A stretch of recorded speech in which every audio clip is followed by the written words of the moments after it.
You know the vibes. Welcome back to another episode of the Hoop Genius podcast presented by NBA 2K23, bringing you what you need to know about the NBA. BJ Armstrong's alongside me as always.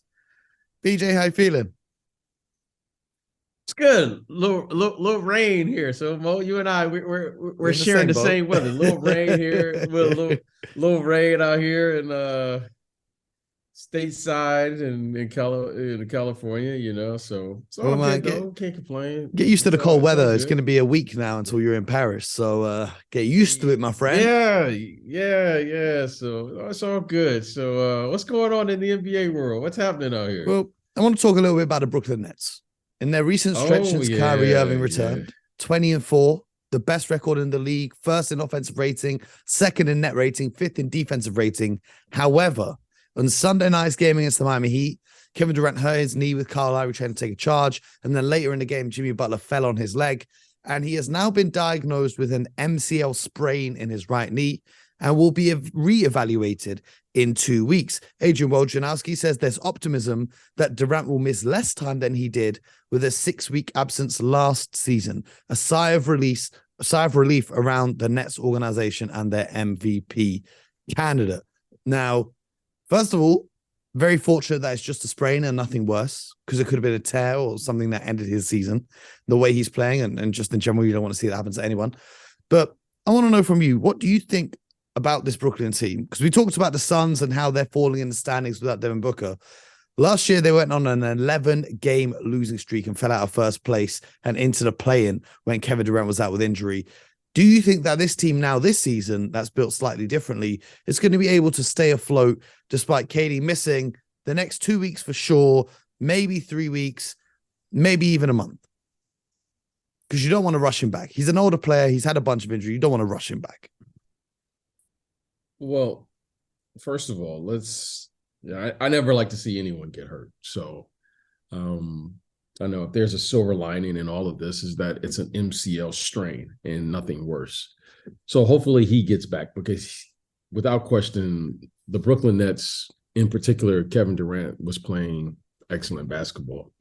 And as you know, Mo, injuries are part of the game. Now, the new challenge for the Brooklyn Nets is how to maintain this level of play, missing a player of that caliber. And that's going to be a huge challenge for this group.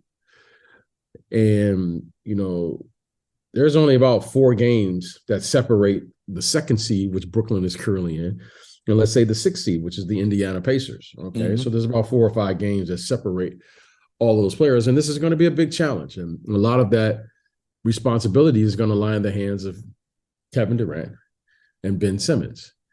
Do I think they can play 500 basketball? Ben Simmons and Kyrie Irving. Sorry. And Kyrie Irving, a lot of that responsibility. With that, they're going to need other players to step up, right? They're going to need guys to step up and play magnificent basketball, because they're going to have to play better than 500 basketball to maintain their current position, which is going to be tough. You have Milwaukee trying to figure things out. Cleveland is right there. Philadelphia, they're playing well, even though Joel Embiid is not playing. I think the Knicks is, I think they're 6 games currently out. The Knicks are on a hot streak. Like, they're playing good basketball as well. Yeah. So, all these teams are bunched up, and now anywhere from, with the exception of Boston, in saying all of this, is only 1 game ahead. And they play the Nets on Wednesday or Thursday. Yeah, so there's a lot of basketball to be played. Without question, this is going to really have some ramification, or this is going to do something to Brooklyn. And Brooklyn right now is how to maintain the ship, how to keep this thing afloat until Kevin Durant comes back, because it could be upwards to the month. You never know how your body responds. It's just, we don't know if it's more serious than what they're letting on. We don't really know the full details. However, let's hope that he gets back on the court, because Brooklyn was playing terrific basketball, and they looked like they were having fun. It's been a long time coming for them, and it'd be great to see. It'd be great to see the league continue its competitive spirit, because it is Kevin Durant. Anytime he's playing, it's all always a good thing. So let's hope he gets back to the court and get back healthy. Well, today marks exactly 1 month until the trade deadline. And our friends at Bleacher Report have put out an article of some predictions that they really believe in with 1 month to go before the trade deadline. So what we're going to do today is we're going to have a look at some of their predictions as to what will happen. And I want to get your thoughts. Are we there already, Mo? Are we there already? We're there already. We're there already. And we're going to get your thoughts on how realistic these predictions are. Okay? Okay. Their first prediction, there's only 7 of them, don't worry. Their first prediction is about the Oklahoma City Thunder, who everyone thinks is tanking, but Bleacher Report believe that Oklahoma City turn into buyers at the trade deadline.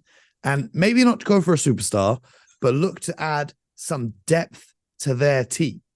Some of the names that they've mentioned here in this article include Miles Turner, who was reportedly signing an extension in Indiana, so I don't know how likely that is.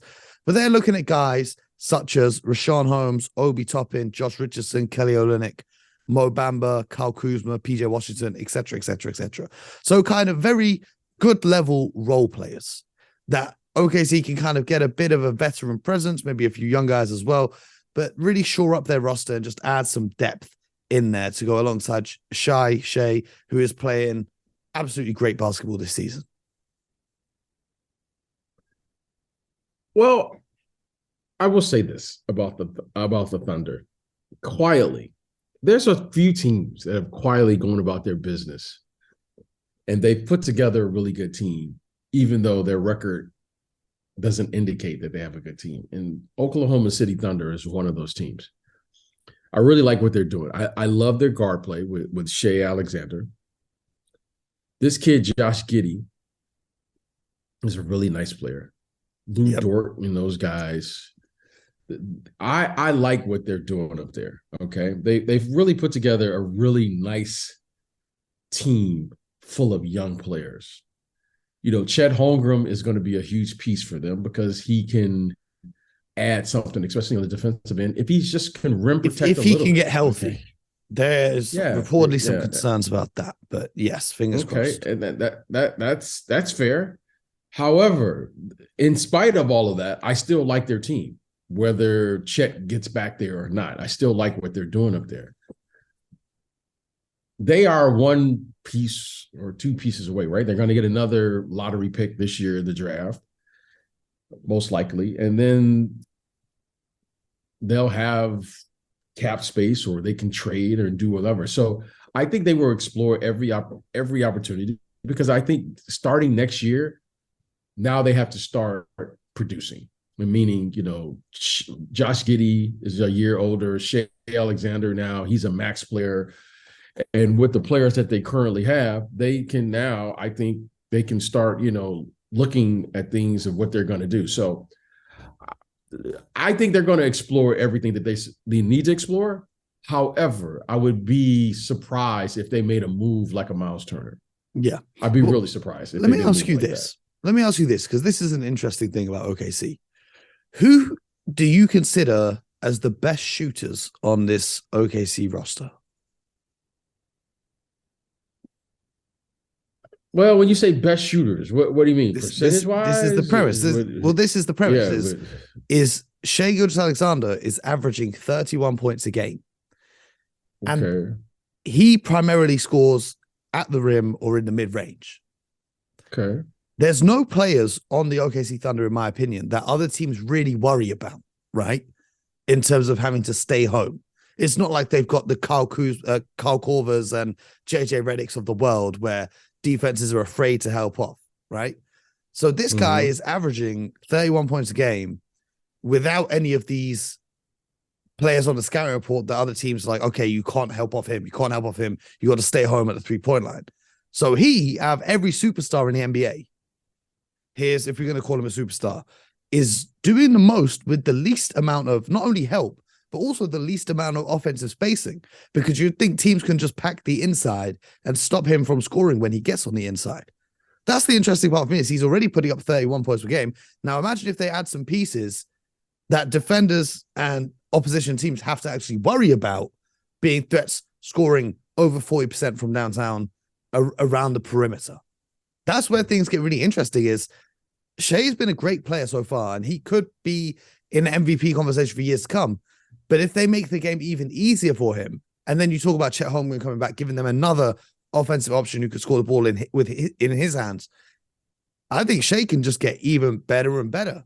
And this that we're seeing from him right now is great. But moving forwards, whether they make moves now, whether they make moves in the summer, drafts a couple guys, Chet comes back, I think that he has the potential to definitely go on and win maybe an MVP in his career because of what he's doing right now with limited help compared to other players who are in that MVP conversation. Well, I will say this. Shea Gilgeous-Alexander is having an incredible individual year. Okay, he's averaging around 30, 31 points a game, right? Now, I think it's highly unlikely that they will, when they do start to win, right? If this happens for them, that he will average that many points. That's way too many points to average for a point guard or a lead guard in today's game. And talk about winning. It's just because they're going to get better players, right? So for him to average 30, this kid Giddey can average anywhere from 18 to 22. Chet, and there will be other players, Jalen Williams and all those guys. These guys are going to make double-figure contributions. So as the team improves, Shea is going to have to figure out how to make contributions to the game besides scoring. Yeah. Okay. Right now, that's just the way it's going to go. And with him playing the lead guard position, okay, he's going to have to facilitate more because he's at 5.6 assists per game right now, and he's shown that he can be a great playmaker. Yeah. So as he plays with better players, that's going to, that 30 points now, is it great that he can go get you 30 in a playoff series? That's a nice option to have. However, the more points he scores, the worse they're probably going to be as a team. So, and you're not gonna build a team, in my opinion, and ask suddenly Chet Holmgren just to be a spacer, Josh Giddey suddenly just to be a spacer, Jalen Williams and Lou. No, you're going to build a team that can defend, that can block shots, that can extend their court. I mean, Shea Alexander, he should be an all defensive player when you look at him. I mean, he has great size, nice speed, strong, plays through contact, so forth and so on. So I think as they get better on the defensive end, this team will get better and it'll happen naturally. I don't think he's going to be averaging 30 points a game for a season, nor should he have to if they're going to win. So we'll see how it plays out. But the more points he averages, I think the worse they're going to be record-wise. So if you start just looking to put shooters around him, I mean, that's not the way to play. You just can't, you just don't give the ball to one player and say, hey, you may do that for a quarter, you may do it for a 5-minute stretch, but if you do that for a season, I mean, that's not going to work. That's not going to work. Okay, let's keep rolling with these predictions from Bleacher Report. They believe that the Chicago Bulls will blow up their team before the trade deadline and deal at least 3 of the following players: Zach LaVine, DeMar DeRozan, Nikola Vucevic, Lonzo Ball, and Alex Caruso. Bleacher Report thinks that 3 of those guys will not be with the Bulls after the trade deadline. And I read something earlier, and I have absolutely no idea how accurate this is. But someone was saying, I'm trying to find the source. Mark Stein said in his weekly newsletter that there's an interesting theory that was passed along by a Western Conference team official that says the word out there is that every time the Bulls get close to breaking up the team, they get a big win that changes their mind. We talked about this yesterday, how they just win these big games, right? Right? It's interesting. I mean, I don't know how accurate it is, but it is interesting. But do you see the Chicago Bulls trading 3 of those guys, LaVine, DeRozan, Vucevic, Lonzo, and Caruso? I think the Bulls have to at least explore and listen to what's being offered. Now, do I think they want to do that? No, I don't think they want to do it. However, do I think they have to listen if deals come in? Because Vucevic, DeMar DeRozan, and look, they just signed Zach LaVine, right? Zach LaVine just started this mega deal. So do I think they want to do it? No. Do I think their intentions at the beginning of the season was like, let's look to trade these guys. No. However, if the team continues to go in the opposite direction, or one they think they can't make it, I think they will explore that. So I think the Bulls are a long ways away from that. I think they're showing patience. I think they don't want to trade and look. They want to trade. They want to trade it from a position of power, if you will, and that means, let's trade when things are good, unexpected. I don't think they want to trade when things are bad, because now, it's not the position that you want to be in. You don't want to trade when things look a little shaky. So we'll see. I mean, the Bulls have been interesting, because just when we're ready to write them off, they come back and start playing, and they're playing great right now. So what are you going to say? They're playing great right now. However, we know with this Bulls team, they are capable of playing exceptionally well, and they're playing well against good teams. Mm-hmm. And then they'll have some bad losses in there. They are the Midwest version of your Boston Celtics. They just, when you're ready to count them out, they bounce back. So, hey, Zach LaVine, we're going to see those guys, in a week or so, out in Paris. Yes, sir. We are indeed. Well, another prediction from Bleacher Report is they think that the Clippers will land either Malik Beasley and Jared Vanderbilt from Utah, or Bogdan Bogdanovic and Jalen Johnson from the Atlanta Hawks. Do you see the Clippers making any moves? Because they're a very weird team. And who? And who's the other guy? Jalen Johnson. Bogdan. Oh, okay. They're a very weird team, the Clippers, because we don't really know what they are because of the lack of games that Kawhi and Paul George and the whole team has played together.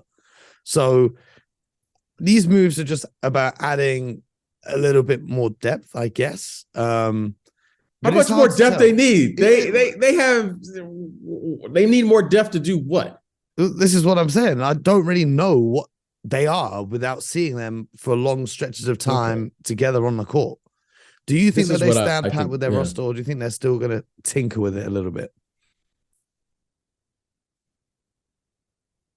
Well, I don't know really what's going on there in Clippers, and I'm at the point now that I'm afraid to ask. So I'm going to assume that something is really going on with those guys. Talking about Paul George and Kawhi Leonard, right? Something is going on where they can't get out there on the court and play, which is very unfortunate, because when they are healthy, I mean, you're like, wow, this team could be. I just don't know how you can have a team and how you're going to gain some type of cohesiveness, how you're going to gain some type of rhythm, how you're going to gain some type of flow when the guys don't play, and they play every other day, or they play once a week, or what have you. Okay, they need depth. Okay, to do what? Those two are still your best players. Mm-hmm. The depth helps when those guys are playing every day or consistently, right? They play 3 out of 4 games a week, or whatever the case may be. However, these guys are playing maybe once a week. I don't get it. I don't understand. So this is one where when you look at them on paper, they look like a championship caliber team to me, as is. On paper. Yes. Right. When you look at them right now, like if you told me right now who has the team, a championship caliber team, and you just pull up the rosters, you can look at the Clippers and you go, that's a really good team, as is. Mm-hmm. Now you want to add more depth to do what? Like, so Coach Lou can't play really good players? Like, right now they have one problem. They need their best players to play. Yeah. They'll be fine if those I can't figure out like why this is a prediction that people have, because I mean, they look pretty set even without making moves. They need their best players. So I'll say this. Do I think it's smart for the Clippers to always have their name in trade talks? Yeah, you always should be in the game, right? However, They just need one thing. I think the Clippers are banking on this, which to me, is probably a miscalculation. If those guys can be healthy at the end of the year, yeah, that they feel that they can win. And that's what it looks like to me. That's the only thing that I could see. However, I think you have to play. I think you're underestimating or undervaluing the importance of playing. Yeah. Okay, that's just that's another discussion. But if you look at them on paper, you can't dismiss them. Mm-hmm. But you would like to see them play and gain some rhythm and kind of figure out who they are and da-da-da. But that's my only thought that I have without knowing anything, right? I don't know and haven't spoken to anyone within, but it's certainly it's a strategy I'm not familiar with. Let's say that. Okay. Well, another prediction I have is that John Collins finally gets traded, because it feels like every season his name's in discussions. And they think it will be either to the Utah Jazz or the Indiana Pacers. Now, I'm not sure the Utah Jazz take on John Collins in his contract. However, that trade to the Pacers is something that really intrigues me, because we've talked about the Pacers slightly overachieving right here, right? They have enough cap space that they can absorb John Collins' contract without having to match up the salaries in an outgoing deal. It saves the Hawks ownership some money, seeing as they've got to have money to pay everyone that they've got now. And the reason why I find it interesting is because Miles Turner is a great rim protector, can cover up for Collins what he lacks defensively. And then on the offensive side, he's a floor spacer, which allows Collins to operate like a 5-man, like he likes to, closer to the basket without having another big man on the floor, making him slightly less effective. I would like to see that fit of John Collins with Tyrese Halliburton and Buddy Hield and Miles Turner, because, we talked about this, I think it was last week, or was it the week before, where we were talking about the Indiana Pacers and the direction they're heading in, being the 6th seed in the East. If they add John Collins to this team, they become even stronger. They become a team now that I think other teams would worry about quite a lot. What do you think about that? I just happened to watch John Collins here the last 2 games here in LA. I watched him the other night versus the Lakers, and then I watched him last night against the Clippers, right? The Clippers came back and won that game. They were down big. Mm-hmm. And John Collins is a really good player.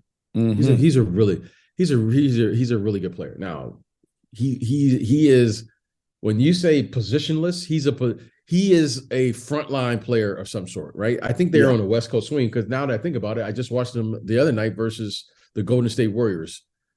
So they must be on some type of West Coast swing.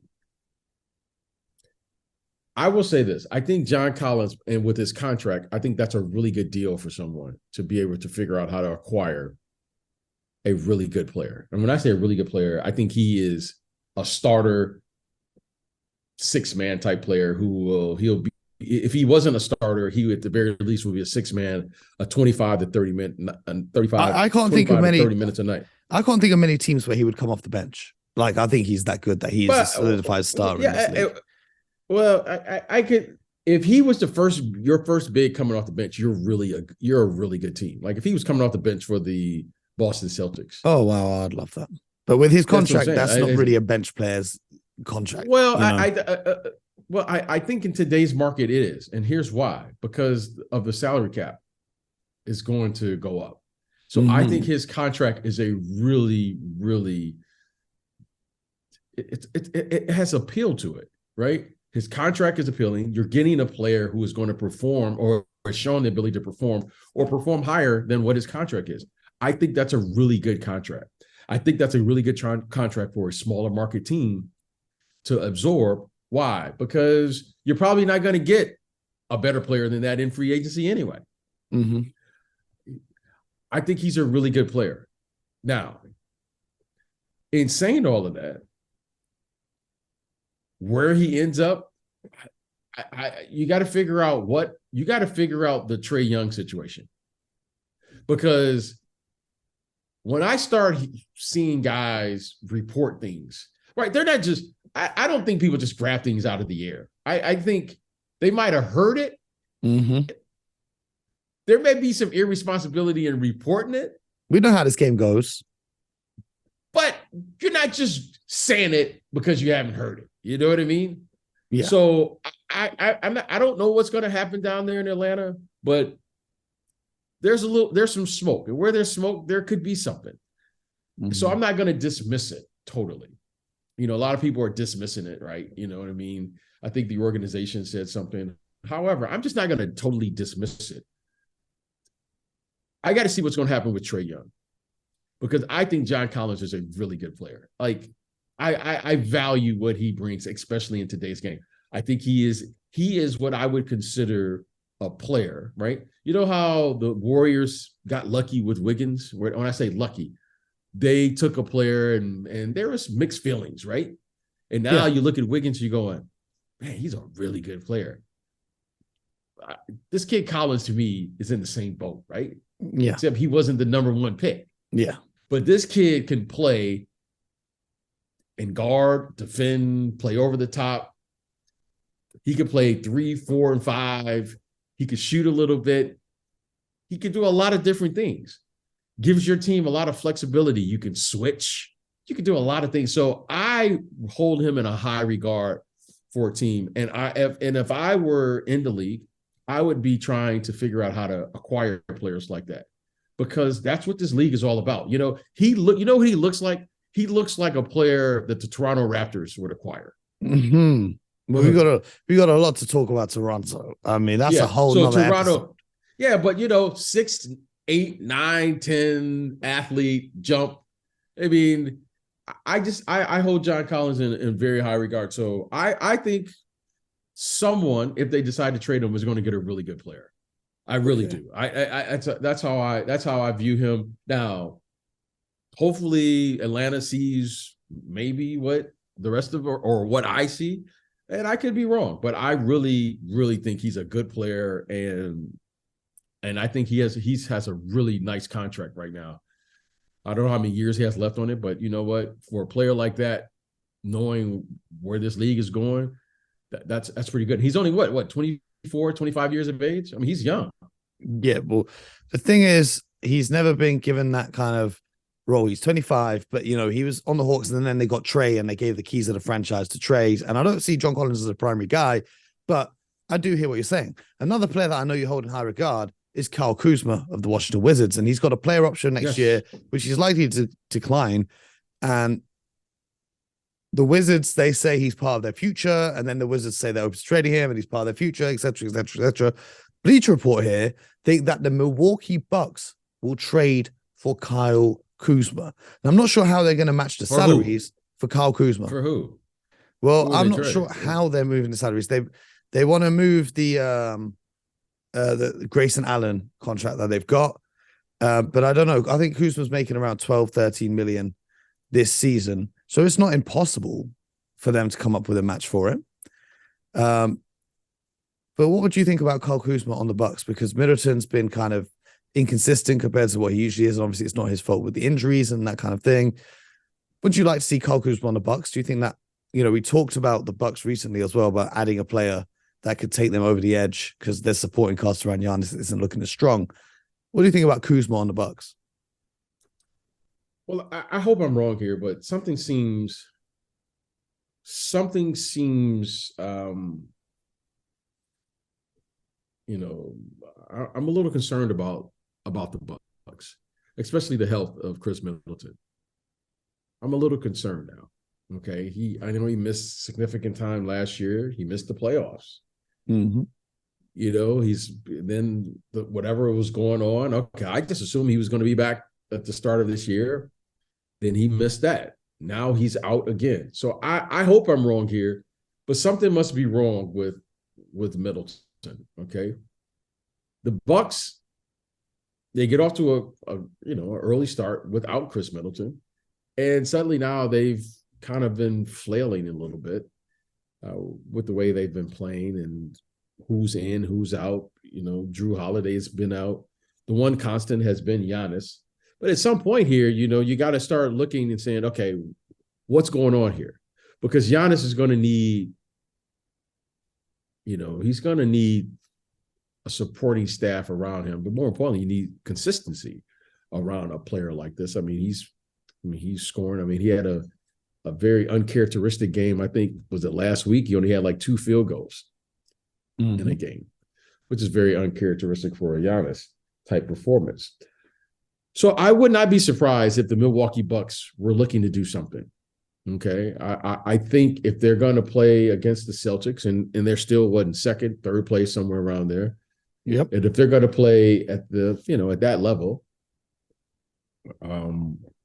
they're going to have to do something, because Chris Middleton doesn't look healthy to me, and maybe something's going on. And I'm not sure, maybe, hopefully, he comes back and he plays the rest of the season. But if that doesn't happen, I think the Bucks are going to have to do something. So I would consider Kyle Kuzma. I think the deal would look something like Grayson Allen, Marjon Beecham, and a first round pick in 2029, or a couple of seconds, which isn't the best package that you would get in return for Kyle Kuzma.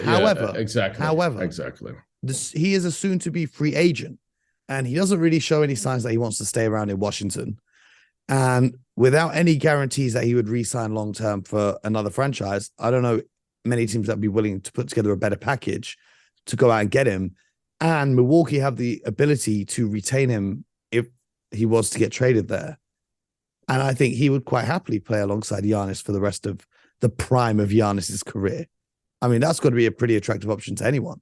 Well, here's the thing. I think Kyle Kuzma, again, I don't know this, but he's going to explore, one, re-signing back with Washington. Why? Because he can get paid more with Washington.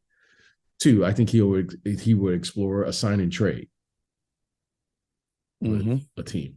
Right? Because I think Kyle Kuzma is probably, the players that you mentioned, those are good players. However, I think Kyle Kuzma probably would, without question, be the best player in that trade. So 100%. I think they would demand a better package than that.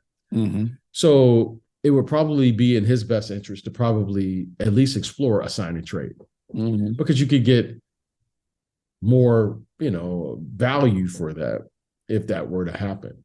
So, we'll see. I think Milwaukee has to do something. I would love to get Kyle Kuzma and keep Chris Middleton. That sounds great. That would be awesome. Yep. That would be awesome. However, I don't know if that would be in the best interest.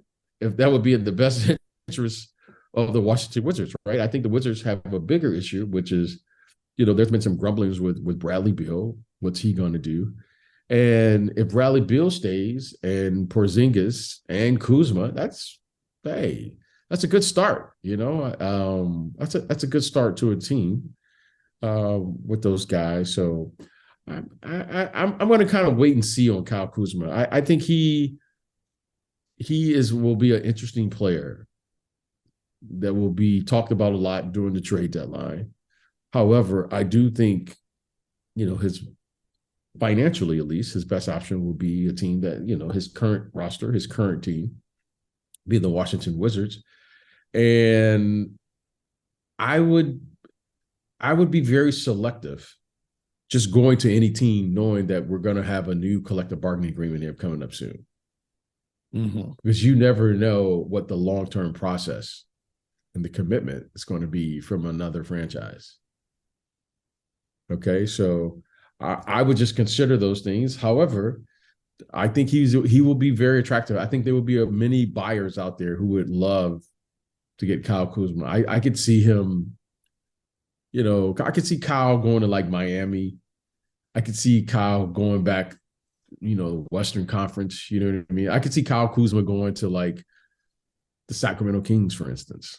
That would be a great fit, but I don't know how they can acquire him.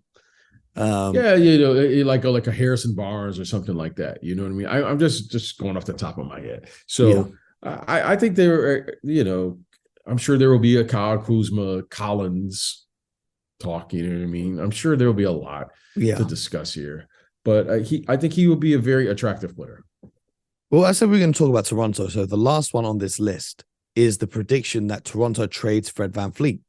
And they've listed a bunch of teams that they think could trade for Fred VanVleet, including the Lakers, which I don't know why they would trade for another point guard, seeing as they got Russell Westbrook, and the deal they proposed involves Kendrick Nunn, and Patrick Beverley salaries, as well as first rounders, 2027, 2029, and then potentially throwing in 2026 and 2028 pick swaps if they can get the Raptors to send out Gary Trent Jr. as well and take on Russell Westbrook's expiring deal. Then they also have the Memphis Grizzlies. I don't know if that works out. You got Ja Morant, you got Tyus Jones, who's a great backup guard. You got Desmond Bane also in the backcourt. I mean, I don't know about that. They put the New Orleans Pelicans. I don't think if they need a Fred VanVleet to go over there. They've got the Phoenix Suns, who's interesting, especially if health continues to be an issue for their guards moving forwards this season. Of course, they've got Jay Crowder's contract, Dario Saric's contract as well. I don't know if that DeAndre Ayton contract being eligible to be traded in January becomes a factor in that. But I think the way that Fred VanVleet is playing right now, you're not going to get that much value compared to previously. And then the Washington Wizards are also on this list. Do you think that the Toronto Raptors move Fred VanVleet? And if so, do you see a potential destination for him? I think the Toronto Raptors would look to move him. I think the Toronto Raptors right now are in an interesting place because, since they won the championship there, you've seen the dismantling of the team, right? Kawhi Leonard left, then Kyle Lowry left, and then, they get Scotty Barnes, comes in and kind of gives them a little shot in the arm a little bit. You have Siakam, Fred VanVleet evolves. He becomes an all-star. So I think this team would look to move him. I really do. Right off the top, one of the places that I could see him is like the Chicago Bulls, for instance. That would be a good place for him with their team. Talking about the Bulls. Because the Bulls do lack a true point guard.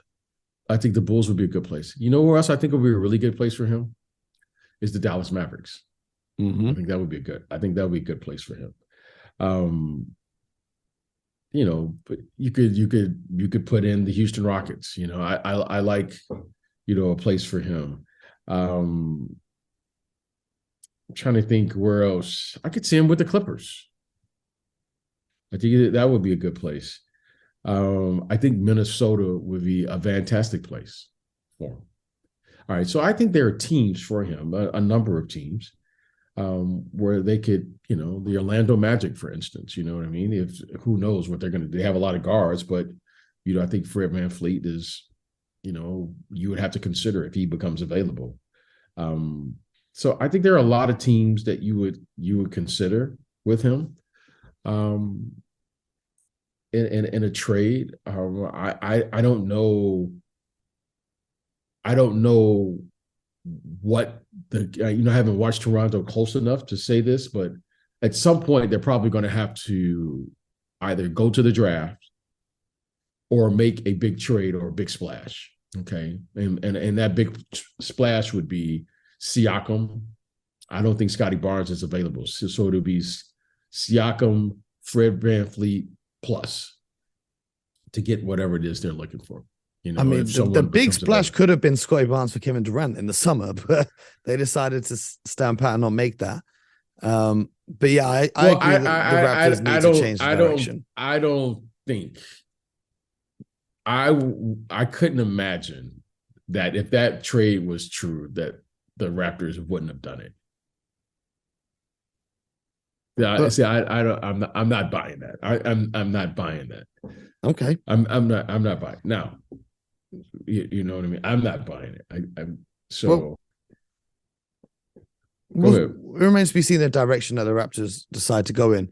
Do you have a personal player or team you're on the lookout for as we're 1 month out from the trade deadline? Who do you think is going to be the most active, or is there a player that you think is the most likely to be moved? Yeah, I don't.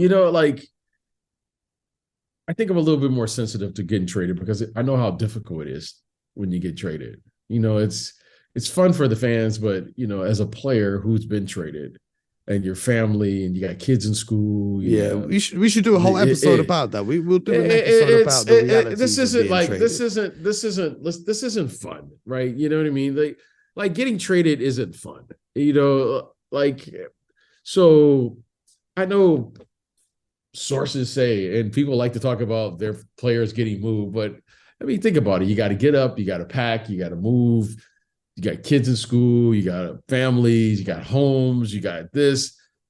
I mean, it's you got to go to a new team, this, get your stuff shipped out. It's especially in the middle of the season. Now, I mean, it's what it is. I mean, this is the business, it's the life we chose. So, you know, I'm not complaining about it. However, I just hope that these players can continue to play and that everyone that it works out where they're at, because I don't think anybody really wants to get traded. Like, I think people may say that, but the very first time you get traded, it's always a jolt to you. Yeah. Because it's probably the first time where you feel some type of like someone saying, "Hey, we don't want you anymore."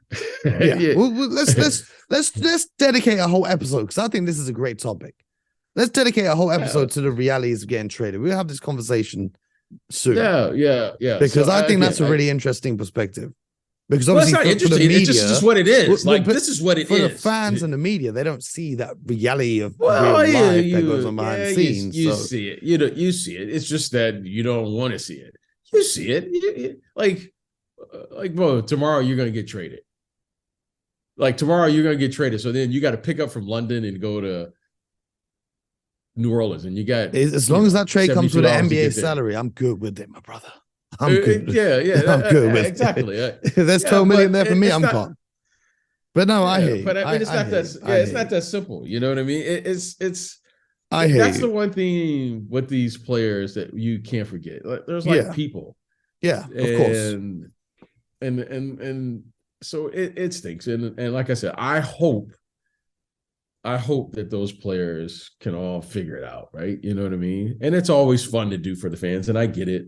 But it's, you know, be careful what you ask for. You know what I mean? You might get it. So, you know what I mean? Like, you know, it's kind of like you dream of playing in the NBA, but I don't think anyone dreams of like saying, I'm going to get traded during the deadline. You know what I mean? You don't wake up going, hey man, I'm hoping to be in a trade room to get traded. Unless you're really unhappy with your team. I mean, I don't know. But that was an interesting conversation though.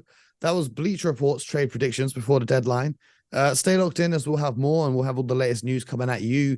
And of course, we'll be talking about the games that are going on and everything else that happens around the NBA. So make sure you stay locked into the Hoop Genius podcast, subscribe to the channel, make sure you leave a like, rating, review, share with a friend, all that good stuff. And most importantly, until next time, get buckets.